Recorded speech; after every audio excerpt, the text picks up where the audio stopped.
Good afternoon, everyone. I thought it would be a good idea to reconnect. I apologise if I haven't been very visible through this forum over the last few weeks, but I've been travelling a lot in a very positive way. But I thought I'd give you an update of some of the many things that are happening in Karma and in the world at the moment. And to start, today here is Father's Day, so may I firstly wish all the other dads and fathers a happy Father's Day, and I hope you have a good one today. And I also apologise if I'm a bit blotchy and red and a bit sniffly. It's not because of a big night out, I'm afraid. It's hay fever. I suffer very badly from hay fever, and it does seem this year to be particularly bad. So excuse me if I occasionally look a bit sort of sniffly. Anyway, I want to talk about many things, but let's start with Australia. As you know, since we last spoke, unfortunately our lease expired at Rottnest, which was a great shame. I loved the island, I loved the resort, but as a friend said, you can't win them all, and the fact it's gone to someone else, we wish them well. I think it's a great opportunity for someone. I'm sure they'll do a fantastic job with it. When one door shuts, it means another door opens. It's very much my philosophy. So we are going to vastly accelerate our plans for Margaret River, and I'm very happy to announce that we're now moving forward with all the necessary zoning and development approvals and what have you. And we're going to relook at the original plans and see where we can make them even better. For those of you that know or don't know, we own a pretty big chunk of land. It's about 50 acres in Margaret River, right by the local airstrip, the private airstrip. And our plans call for us to develop a winery, so obviously some villas, some common areas, and all sorts of related amenities. I love Margaret River. It's one of my favorite places in Australia, if not the world, to be honest. And so I'm very excited about doing that. I'm going to go down to Perth in September. And so expect to see more news on that soon. But I know a lot of our clients and members have been saying, when is Margaret River going to happen? And as I say, when one door shuts, as in Rottnest is no longer one of our assets, then it makes it very easy to vastly accelerate Margaret River. And indeed elsewhere in Australia. I mean, I'm just delighted that Australia is opening up again now, or has opened up again, I should say. And I plan on making several trips there in the next few months, partly to look at opportunities, partly to see friends, and partly to meet some of you, our members. So expect more news on that as well. What is wonderful is that all our resorts are open. 2.5 years ago, I'd have been opening champagne to think about that fact, but all our resorts are open, or pretty much. There are a couple in the process of opening, but they're all open. In most parts of the world, there's very few restrictions now. There's very little requirement to have tests, either pre or post arrival. In most countries, there's no longer the obligation for double vax or double vax plus booster. So it really is a joy to see all of those hangovers of COVID start to drift away. I was in Carcassonne a couple of weeks ago. As you have probably seen from our communication, we have renovated and opened our chateau there, which is just magnificent. I am amazed the job our people have done. It's come out, I always knew it would be beautiful, so I don't mean to be rude and say I didn't think it would be stunning, but it really is spectacular, and I encourage you to try and visit it. It's in a beautiful part of the world, southwest France. It's steeped in history. It's got castles. It's great cuisine, which is frankly very good value compared with the old Provence, southeast part of France. It's got fantastic people, lots to do, the Canal de Midi, there's all sorts of sports activities or Cathar castles to see or whatever. So that's great, and I'm very happy that that's open. We've also pushed the button, and the construction development has started in Carcassonne, in Andalusia. So that commenced last week. That won't actually be open until spring next year. I say Easter, but that sort of time of year. But it's a magnificent setting, and we're opening all 21 units on day one and developing some tents and some other things in the gardens there. We also are commencing the renovation in Scotland and in Italy. Our interior designers are going into those places. So a lot happening in Europe. Resorts are very busy. People are getting back to holidays and getting back to enjoying themselves. What we've also started is what we call our Karma Curated Events, which I spoke to you about some time ago, when we plan a weekend or a night or several days of activities. The first one is being held at Borgo de Colleoli this coming week, which is a wine and food and cultural extravaganza, which is totally sold out. We're doing one in Carcassonne next month to coincide with the Tour de France coming through town. That'll be a combination of, a bit of watching sport, a bit of very modest cycling, and probably lots of drinking and toasting and eating as the cyclists come through. But a lot more Karma Curated events are going to happen. They're going to be rolled out in Australia, in Southeast Asia, and in India. And I think they're proving very popular with our members to go on these things. Over in Asia, of course, Vietnam is now open, and that is exciting. That opened on the same day as Carcassonne. So we had one UNESCO heritage site, Hoi An, and one UNESCO heritage site, Carcassonne, opening on the same day, which seemed quite sort of apt, although very different parts of the world. And the other place I'm very excited about is Karma Karnak, our boat on the Nile, which starts in October. It's currently in dry dock, being painted gold with a big K on the side and fitted out in Karma livery and upgraded quite a lot, so it's a Karma style product. I hosted what we call our SMT, our senior management team meeting there reasonably recently, and it was a great honor and great source of pride to gather my top 40 managers from around the world after a gap of almost 3 years and partly brainstorm, partly plan the future, partly pat each other on the back, partly talk about how we can do things better, and partly to celebrate everything that's Karma. And we did it on Karma Karnak.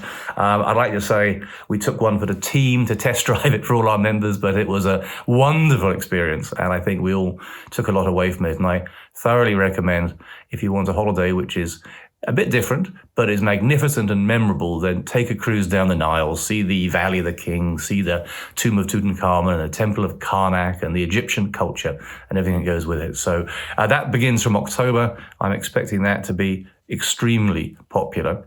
The other country that I'm desperate to go to is India. I haven't been there in 2 years. I'm planning on going later in July. And I'll be doing a bit of a tour of some of our properties. And what we're also going to be doing, and this will start in India, but it'll be in Australia, it'll be in Southeast Asia and in England, is we're going to be running quite a lot of owners' parties. What struck me as a benefit during the COVID times is having this sort of interaction with owners. And when I've met with owners and members and clients at various different resorts or at functions, there do seem to be a thread that people enjoy meeting me and hearing it from the lion's mouth or whatever, or the wolf's mouth or the sheep's mouth or whatever I am, but a horse's mouth, that's the one, horse's mouth. Hearing it from me, what's happening, it's very valuable for me to hear the input of you, the people that are enjoying our product, good or bad, and I've got broad shoulders, and I've always said that often you get a lot of benefit out of people that have observations, which are not always 100%, because we are, the company are only human. So I'll be doing it. I'll be doing it with some of my senior managers, and they may be large affairs like cocktail parties at hotels in Mumbai, for instance. They may be more intimate affairs like a dinner party with a smaller group of people. So we'll be announcing them. If you're keen to come, whether it be to hear what we're doing, whether it be to throw bread rolls at me, whether it be to get blind drunk on all our booze, or whether it be to eat our food, don't care. If you want to come, please get in touch with the relevant people, and I would love to see you at these events. Also, when I'm in India, I'm going down to Sri Lanka. We've done a deal in Sri Lanka with an existing hotel company. You'll hear more about it soon, but expect to see quite a few Sri Lankan resorts pop up on our system, on our radar. And I do believe that although Sri Lanka currently does have some issues, it's got a huge potential, it's got a huge future. It's a magnificent country. Again, the cuisine is good, the culture is good, remarkable beaches and heritage sites and mountains. And so we are going to be doing quite a few things in Sri Lanka over the coming years. Some non-resort things that you may enjoy. As you know, I quite like horses. My wife is a very accomplished dressage rider, and we have dressage horses, and I have a few race horses, and we have a new race horse for the company called Miss Kandara. We bought into a horse which has got a fantastic pedigree. Its sire won the Prix d'Arc de Triomphe.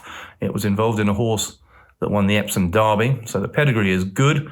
And this will be a horse that will be running under our name, Kandara, so Miss Kandara. So expect to see more of this, and we'll keep you informed of how she's doing and where she's running.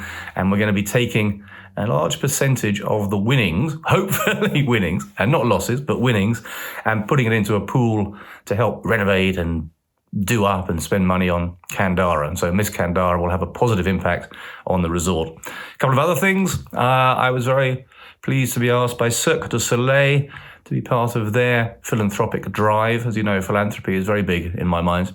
And they have a scheme called One Drop, which is about supplying water to everyone in the world, which is one of those fundamental things which is just vital.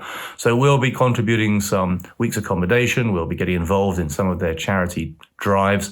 I've always thought Cirque du Soleil, I'm an utter fan, first and foremost. What they do is amazing.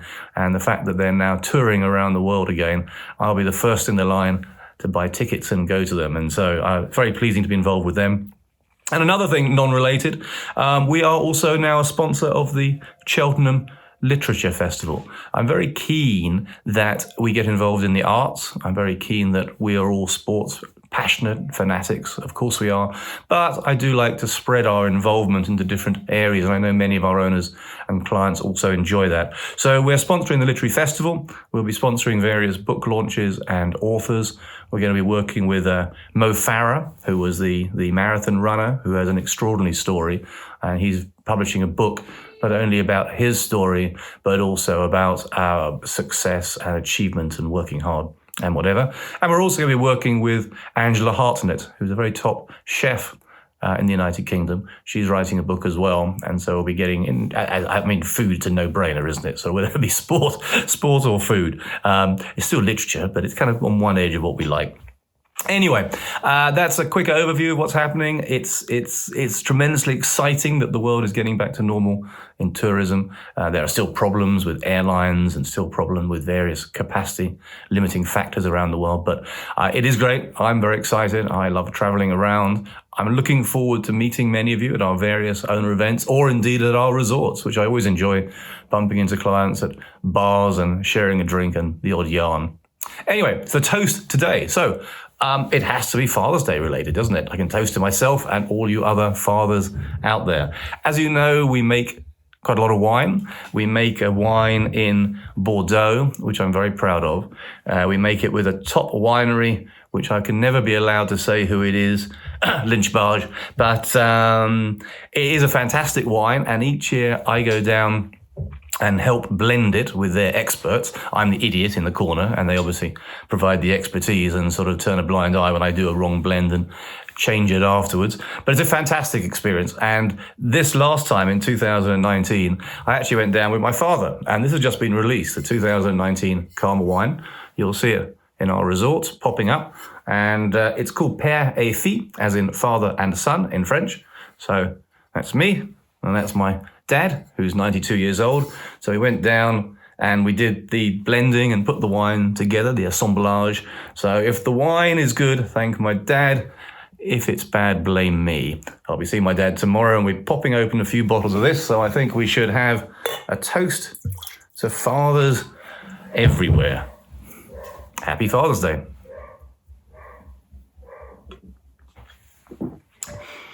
Yeah, definitely his positive impact.